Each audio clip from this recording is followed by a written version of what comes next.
Hello friends, आज की class में हम लोग अपना डीएलएड फोर्थ सेमेस्टर इंग्लिश में मोस्ट इम्पॉर्टेंट टॉपिक डिस्कस करेंगे, जो है हमारा टेंस। दो क्वेश्चन लिख के रखो, यहाँ से आएंगे और वो बड़े सेंटेंस भी हो सकते हैं, छोटे क्वेश्चन भी हो सकते हैं, फिल इन द ब्लैंक भी। यानी टेंस एक ऐसा चैप्टर है कि हर एक जगह आपको यहाँ से क्वेश्चन बन सकता है, तो इम्पॉर्टेंट है और अच्छे तरीके से हम सीखेंगे इस चैप्टर को। लाइक नहीं किया तो लाइक कर देना, जब पसंद आएगी सब्सक्राइब कर लेना। और आइए शुरुआत करते हैं। सबसे पहले देखेंगे टेंस। टेंस को हिंदी में क्या कहते हैं? टेंस को हिंदी में कहते हैं अपन काल। भाई आपको पता है कि हिंदी में काल कितने प्रकार का होता है? 3 प्रकार का होता है। वर्तमान काल, भूतकाल और भविष्य काल। इन तीनों काल के सिवा कोई और काल तो होता नहीं। वैसे ही इंग्लिश में भी होता है। कौन कौन से होते हैं 3 टाइप के? तो ज़रा आप समझो। जो आपका, अगर मैं बात करूं काल की, तो काल 3 टाइप का होता है। कौन कौन सा? पहला होता आपका प्रेजेंट। पहला कौन सा होता है सर? प्रेजेंट। दूसरा जो होता है आपको पता, वो होता है पास्ट। और तीसरा जो होता है वो होता फ्यूचर। ये होता है तीसरा फ्यूचर। प्रेजेंट, पास्ट और फ्यूचर, ये बात क्लियर। और ये आपका क्या है? समय है। क्या आपने समय को देखा है? इसको टाइम बोलते हैं। क्या आपने समय को देखा है? नहीं देखा ना भाई। हम प्रेजेंट केवल महसूस कर सकते हैं बस कि यह हमारा प्रेजेंट है। पास्ट हमें याद रहता है, लेकिन फ्यूचर हम देख नहीं पाते हैं। फ्यूचर हमारा टोटली डिपेंड करेगा प्रेजेंट पर। प्रेजेंट को हम जैसे बेहतर बनाएंगे, फ्यूचर हमारा बेहतर बनता जाएगा। तो ये टाइम हो गया, 3 प्रकार का होता है, प्रेजेंट, पास्ट एंड फ्यूचर। दूसरी बात कर लें तो टाइम के बाद आपका वर्क होता है। वर्क का मतलब क्या होता है सर? कार्य।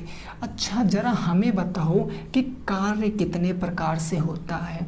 कार्य कितने प्रकार से होता है? अब हम ऐसे खड़े हुए, ऐसे हम खड़े हैं, अब हम कुछ सोच रहे हैं, मतलब कि कल हम इंग्लिश में प्रेजेंट टेंस ख़त्म करेंगे, ऐसा हम सोच रहे हैं। ऐसा हम सोच रहे हैं ना, मतलब कि ये कैसा कार्य हम कर रहे हैं, ये अनिश्चित है। भाई ज़रूरी थोड़ी नहीं है, अभी को 2 दिनों से लाइट प्रॉब्लम थी, क्लास नहीं है इंग्लिश की, तो ज़रूरी नहीं है कि वो काम हो। यानी इस प्रकार का काम एक तो हो गया जो अनिश्चित है, जो पक्का नहीं है। हाँ, संभावनाएं हैं, हो भी सकता है, नहीं भी हो सकता है। तो उस काम को बोलते हैं हम इंडिफिनिट। यानी टोटल टाइम वर्क की बात करें तो पहला वर्क होता है आपका इंडिफिनिट, यानी जो निश्चित नहीं है। दूसरा काम मैं कह रहा हूँ, मैं आपको टेंस पढ़ा रहा हूँ, मतलब काम प्रगति पर है, वो टुक टुक टुक टुक हो रहा है, काम प्रगति पर है, वो चल रहा है। यानी मैं आपको टेंस पढ़ा रहा हूँ, तो जो काम चल रहा है उस काम को बोलते हैं कॉन्टिन्यूअस। उसको क्या बोलते हैं सर? कॉन्टिन्यूअस, ठीक है ना, इसको बोलते हैं कॉन्टिन्यूअस। और थर्ड जो आपका आता है वो होता है सर परफेक्ट। इस परफेक्ट का मतलब क्या होता है? आप डिग्री पढ़ चुके हो, आप डिग्री ऑफ एडजेक्टिव पढ़ चुके हो, मतलब हमने डिग्री ऑफ एडजेक्टिव बिल्कुल अच्छे तरीके से ठोक बजा के पढ़ लिया है। जब भी क्वेश्चन आएगा तो हम कर देंगे, मतलब वो काम पक्का हो चुका है, बिल्कुल परफेक्ट तरीके से आपने कर लिया है, तो वो होता है आपका परफेक्ट वर्क। और चौथा जो होता है वो इन दोनों के कॉम्बिनेशन से मिलकर बनता है, जिसको अपन बोलते हैं परफेक्ट कॉन्टिन्यूअस। अब कहोगे कि ये हम कैसे कहेंगे कि इसका मतलब होता है परफेक्ट कॉन्टिन्यूअस।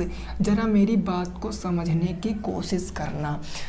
जैसे मैं आपसे कहूँ कि आप 5 मिनट से टेंस पढ़ रहे हो, तो कहने का मतलब आप काम भी करते जा रहे हो, वो भी परफेक्ट काम कर रहे हो, लेकिन वो प्रेजेंट टाइम में आप कर भी रहे हो। ऐसा पास्ट में भी हो सकता है, ऐसा फ्यूचर में भी हो सकता है। तो जो काम चल भी रहा हो और जो काम पक्का भी हो, वो काम कहलाते हैं आपके परफेक्ट कॉन्टिन्यूअस। ठीक, ये बात समझ गए। टाइम 3 प्रकार का, वर्क 4 प्रकार का। अब देखो, अगर मैं बात करूं कि प्रेजेंट टेंस में हमें कितने टेंस पढ़ने पड़ते हैं, तो प्रेजेंट टेंस में हमें ये चारों टेंस पढ़ने पड़ेंगे, जिनको हम बोलते हैं present indefinite tense, present continuous tense, present perfect tense और present perfect continuous tense.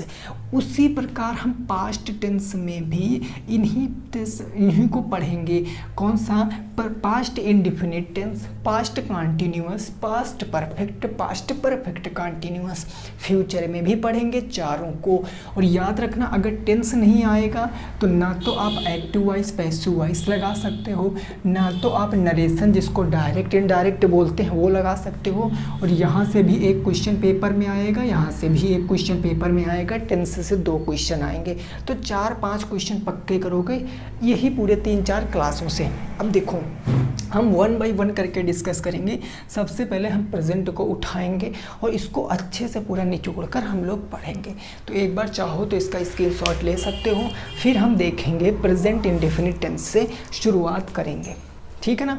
Clear हो गई बात? चलिए जी, अब हेडिंग लगाएंगे हम लोग प्रेजेंट इंडेफिनिट टेंस और उसकी हम अच्छे से तैयारी करते हैं।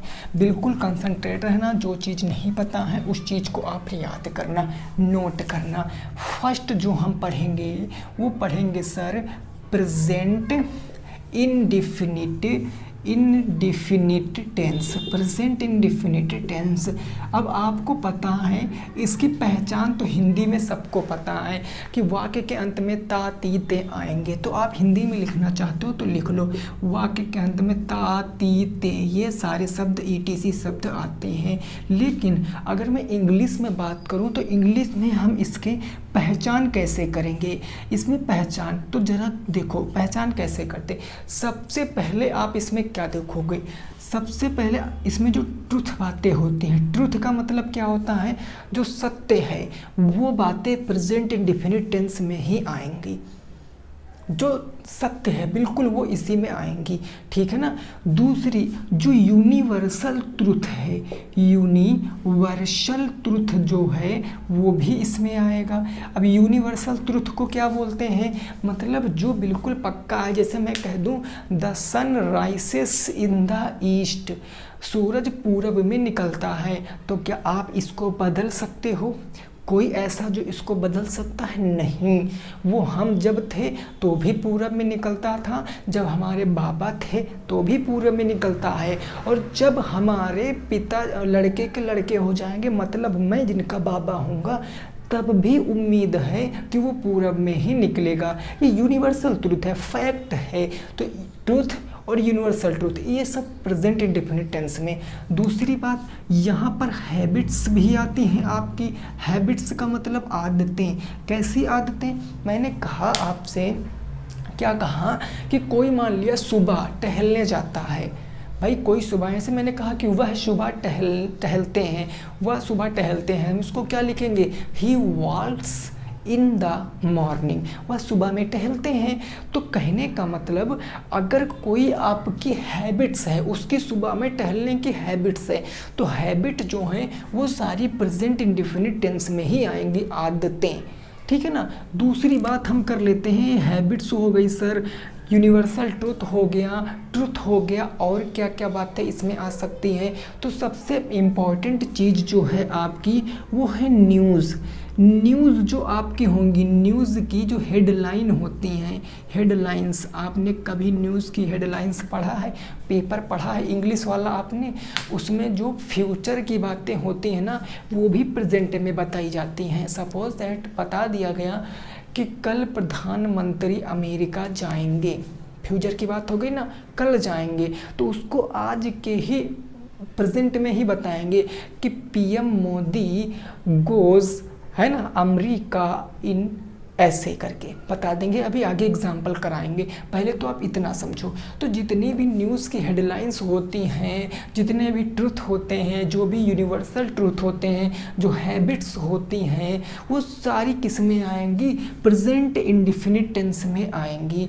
हिंदी में पहचान, वाक्य के अंत में ता है, ती है, ते है, ता हूँ आदि शब्द आते हैं। इतनी बात बिल्कुल क्लियर हो गई है, ठीक है। अब हम बात करेंगे कि इसकी हेल्पिंग वर्ब क्या होती है। हेल्पिंग वर्ब हम इसमें क्या लगाएंगे, तो आप इस चीज़ को हमेशा याद रखना कि जो प्रेजेंट इंडेफिनिट टेंस में हेल्पिंग वर्ब लगाएंगे वो हम डू या फिर डज का प्रयोग करेंगे। डू या फिर डज का प्रयोग करेंगे। सिंगुलर जो होंगे उनके साथ डू का प्रयोग, जो प्लूरल होंगे उनके साथ जो सिंगुलर होंगे उनके साथ डज का प्रयोग, और जो प्लूरल होंगे उनके साथ डू का प्रयोग। आई और वी के साथ भी हम, आई और यू के साथ भी हम डू का प्रयोग करते हैं। I do read English, you do read English, ठीक है ना, बात क्लियर हो गई, ठीक है। अब हम मेन वर्ब की बात करते हैं। मेन वर्ब आपको पता होगा कि वो मुख्य क्रिया होता है। मेन वर्ब यानी मुख्य क्रिया। इंडिफिनिट टेंस अगर है, इंडिफिनिट टेंस अगर है, चाहे वो प्रेजेंट का हो, चाहे वो पास्ट का हो, चाहे वो फ्यूचर का हो, उसमें हमेशा वर्ब की कौन सी फॉर्म होती है, प्रयोग फर्स्ट फॉर्म।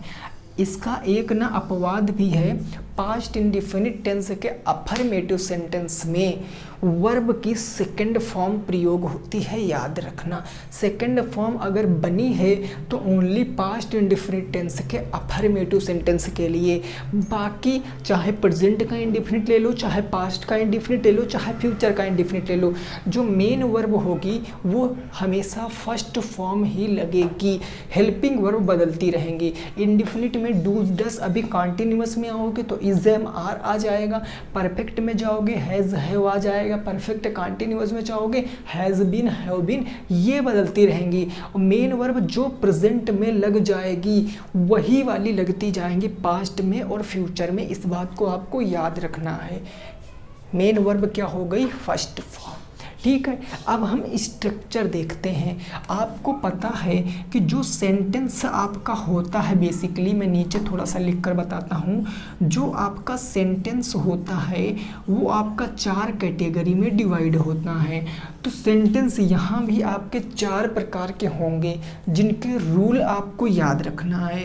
जैसे सबसे पहला जो होता है affirmative sentence. Affirmative sentence, affirmative मतलब सकारात्मक वाक्य। ऐसे वाक्य जिसमें नॉट का प्रयोग नहीं होता है वो अफर्मेटिव सेंटेंस कहलाते हैं।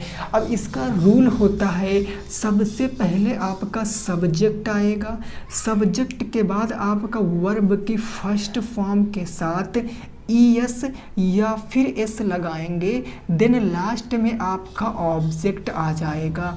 ये हो जाता है आपका अफर्मेटिव सेंटेंस का रूल।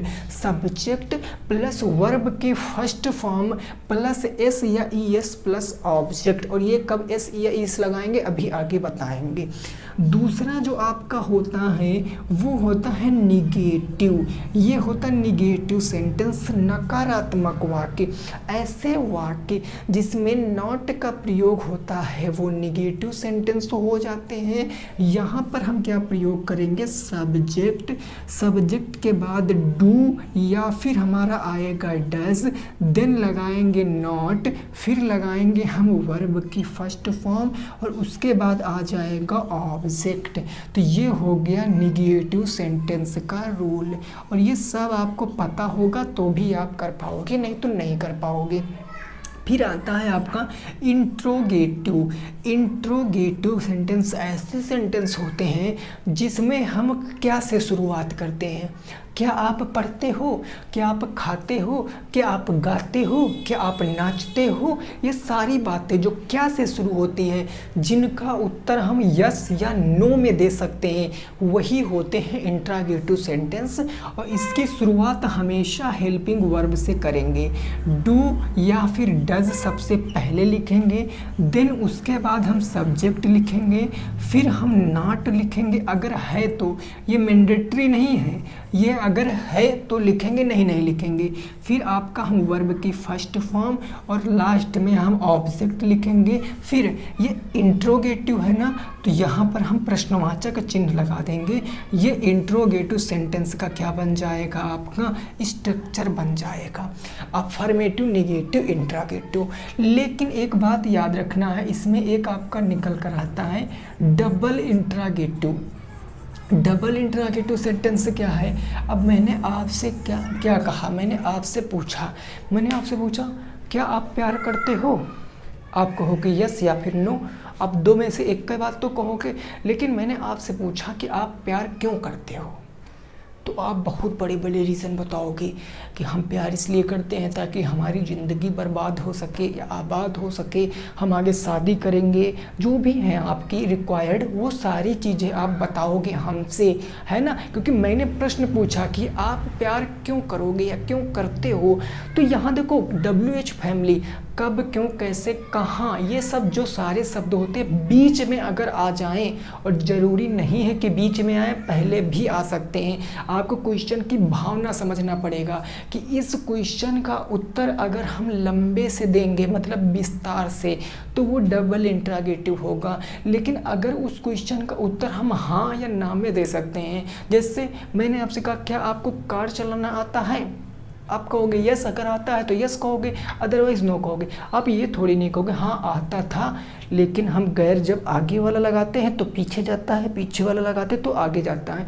ये थोड़ी नहीं बताओगे। ये कब बताओगे? ये तब बताओगे कि तुमको कार चढ़ाना कैसे आया। मैं ऐसे पूछूंगा तो आप बताओगे हम पहले आगे को गैर लगाते थे, फिर पीछे गाड़ी गई, पीछे ठुक गई, फिर आगे गई, सारी प्रक्रियाएं बताओगे। जब इंट्रोगेटिव सेंटेंस जो WH फैमिली है बीच में आ जाएगी तो उसी को हम बोलेंगे डबल इंट्रोगेटिव। और इसकी शुरुआत जो होती है, सबसे पहले आपका WH फैमिली आएगा, फिर यही सब आ जाएगा। यानी फिर इसके बाद अगर WH फैमिली के बाद कुछ जोड़ोगे तो पूरा ये स्ट्रक्चर जोड़ दोगे। WH family plus do does plus subject plus not plus verb की फर्स्ट फॉर्म प्लस ऑब्जेक्ट और लास्ट में क्वेश्चन मार्क। क्या ये बात समझ में आ गई आपकी? फिर से समझा रहे हैं, जितने ट्रुथ होंगे, जितनी यूनिवर्सल ट्रुथ होंगे, जितनी हैबिट्स, और इसमें आपके प्रोवर्ब्स भी आते हैं, मतलब जो आपकी क्या होती हैं, कहावतें। जैसे मैंने कहा add fuel in the fire, fuel in the fire, इसका मतलब क्या होता है? फ्यूल इन द फायर का मतलब होता है कि आग में घी डालना। ये कहावत आपने सुनी नहीं है? फ्यूल इन द फायर, इसका मतलब होता है आग में घी डालना। मतलब अगर जहाँ सुई न जाए वहाँ फार डाल देते हैं। ऐसे गांव में, देहातों में, हमारे वहाँ तो कही जाती है, जो ज़्यादा ना कुछ लड़कियाँ होती हैं, बुरा नहीं मानने वाली बात है, जो छोटी सी बात को बहुत बड़ा बना देती हैं, एकदम पूरा ना, जहाँ सुई नहीं जाता वहाँ फार डाल देती हैं। ऐसी बातें होती हैं, तो उसी को बोलते हैं कि लड़ाई को थोड़ा सा बढ़ा देना, मतलब तुम्हारी इतनी बुराई कर देना कि लड़ाई तो वहाँ होगी ही होगी। तो वो प्रोवर्ब्स होते हैं, कहावतें होती हैं। तो इसीलिए उसका अर्थ है कि फ्यूल इन द फायर का मतलब आग में घी का काम करना या आग में पेट्रोल डालना, ऐसे भी समझ सकते हो, जिससे आग भड़क जाए, है ना। तो प्रोवर्ब्स, और प्रोवर्ब्स आप में नहीं आएंगी, दिक्कत मत लेना, केवल आपकी जानकारी के लिए मैंने बताया है। तो चाहो तो स्क्रीनशॉट ले लो, फटाफट एग्जाम्पल करेंगे और कॉन्सेप्ट सीखेंगे, ठीक है ना। चाहो तो इसका स्क्रीनशॉट ले लो, फिर हम एग्जाम्पल करेंगे। बोलो क्या क्लियर बात समझ में आ गई है? कोई दिक्कत परेशानी नहीं है? ले लिया ना स्क्रीनशॉट?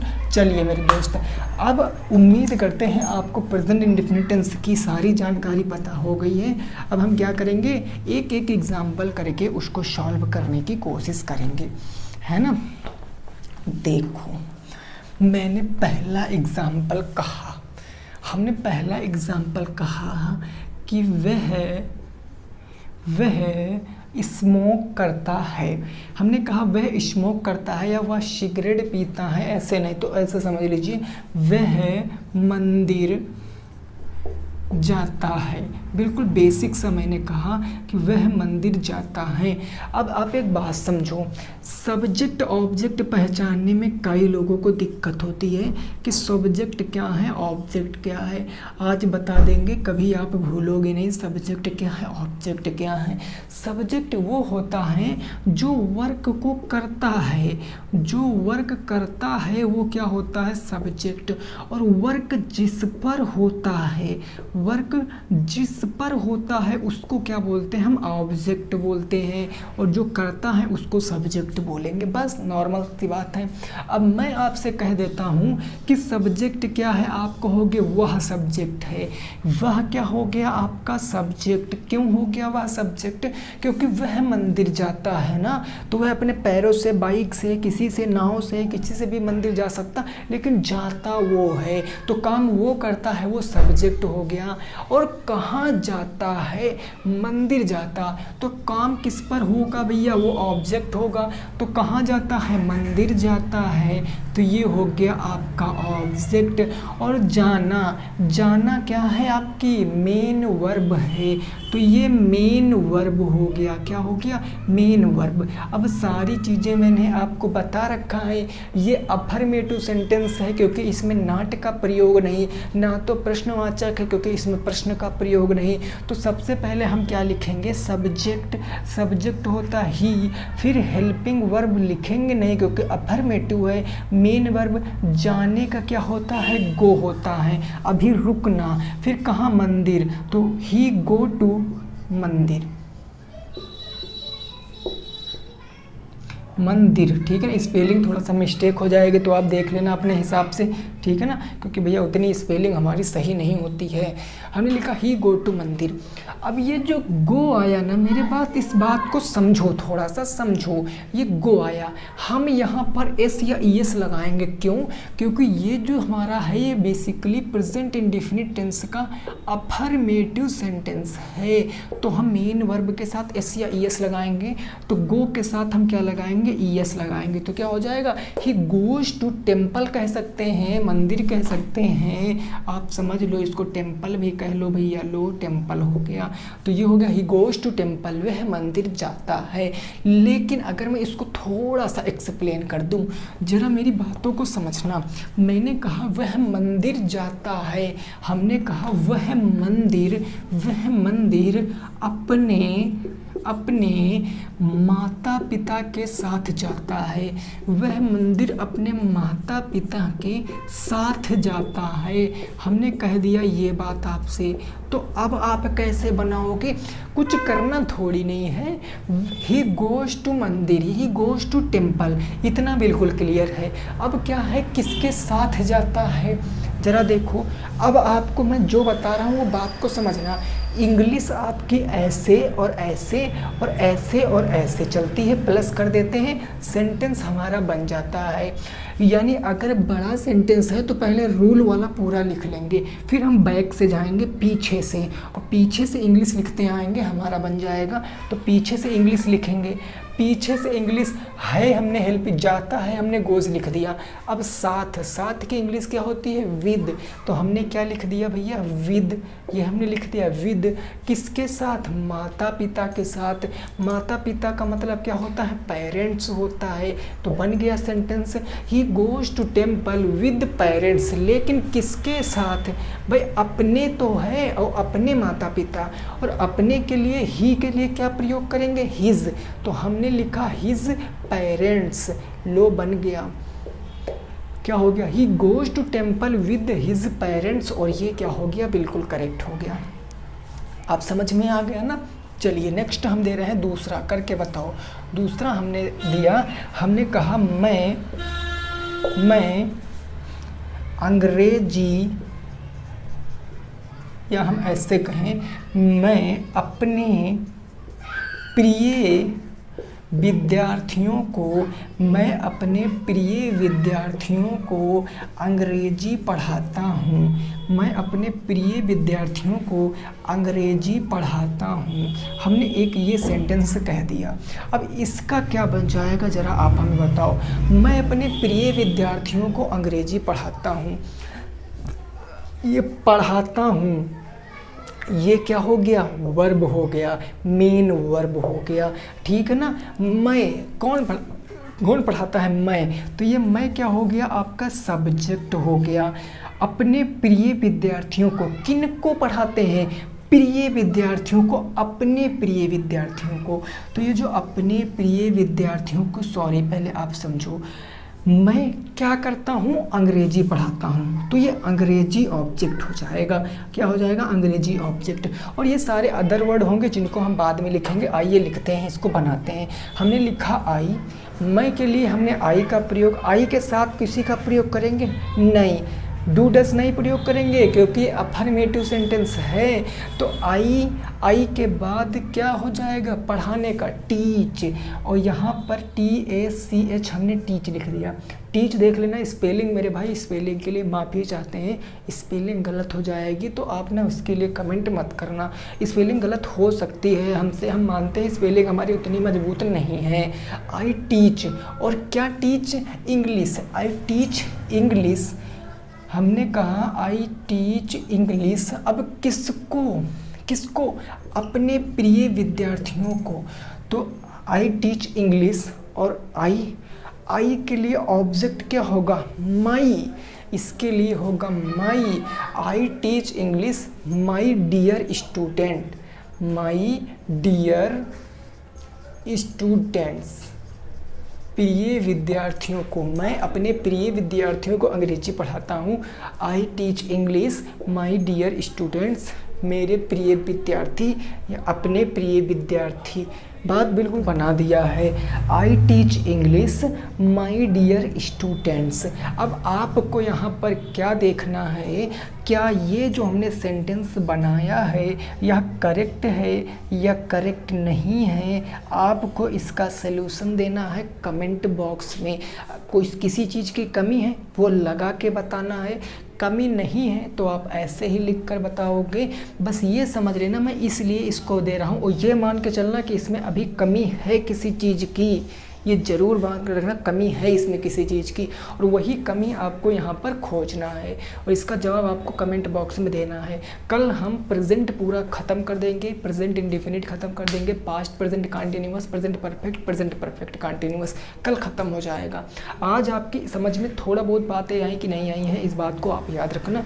क्लास यहीं पर रोकेंगे, इसका मेन रीज़न ये है कि क्लास मेरे दोस्त लेते लेते ना तबीयत ख़राब हो जाती है क्लास। फिर भी आप लोग क्या करते हो, देखिए मैं आपको बताऊं एक सच्चाई जीवन की, लोगों को जब आवश्यकता होती है तब आपके साथ रहते हैं, जब आवश्यकता नहीं होती है तब वो आपके साथ नहीं रहते हैं। अभी होता क्या, हम जिस दिन भी वीडियो में कह देते हैं कि भाई चैनल को सब्सक्राइब कर लो, उस दिन अनसब्सक्राइब कर देते हैं लोग। पता है क्यों? क्योंकि मैं कह देता हूँ वीडियो में, देखो मेरे दोस्त मैं मेहनत करता हूँ तो केवल आपसे यही तो कहता हूँ कि प्लीज़ आप चैनल को सब्सक्राइब कर सकते हो अगर आपको अच्छा लगे, है ना।